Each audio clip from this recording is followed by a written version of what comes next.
хүн бүрийн бахархан хүндэтгдэг төрийн далбааны өдөрт өнөөдөр тохиож байна. Энэ хүрээнд Чингисийн талбайд Монгол Улсын далбааны өдрийг тэмдэглэж байгаа нь төрийн далбааны өдрийн арга хэмжээнд Монгол Улсын хурлын гишүүд ч оролцож байгаа юм. Өнөөдөр бол 2015 оны 7 дугаар сарын 10-ны өдөр Монгол хүн бүрийн бахархан уламжлалтай төрийн далбааны өдөр юм.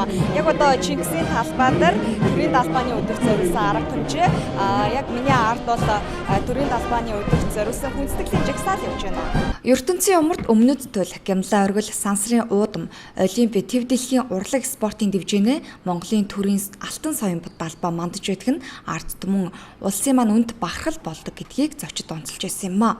Монгол төрийн далбаа бидний амжилтын баталгаа болон мандаж байна. ертөнцийн умард хойд туйл гямлайн оргил сансрын уудам нүүбийн ордон олимп төв дэлхийн урлаг спортын дэвжээнэ Монгол хүний эрэлхэг зориг, эсвэр хатуу жил, авьяас бэлэг, бүтээл төрөвлийн баталгаа болон мандаж, ард түмэн төр улсын маань үнэт бахархал болж байдаг билээ. Төрийн далбааны өдрийн арга хэмжээ өглөө 9 цаг 30 минутанд цэргийн ёслолын жагсаалаар эхэлсэн жанжин тугийг залж төрийн далбаагаа мандуулсан юм а. Цэргийн үлээвэр найрал хөгжимд бүгдээрээ сунс аялгууд ихшиглүүлж Монгол Улсын төрийн далбааны өдөр зориулсан цэргийн ёслолын арга хэмжээ явснаар өндөрлөж байна. Монгол төрийн бэлэг тэмдэг болсон төрийн далбаанда хүндэтгэлтэй хандах түүхт ёс түүх уламжлалаа нандинан өвлөх үндэсний эвнэгдлийг бэхжүүлэх зорилгоор төрийн далбааны өдөртөө болох хуулийг 2008 оноос хойш монголчууд тэмдэглэдэг уламжлалтай болсон юм а.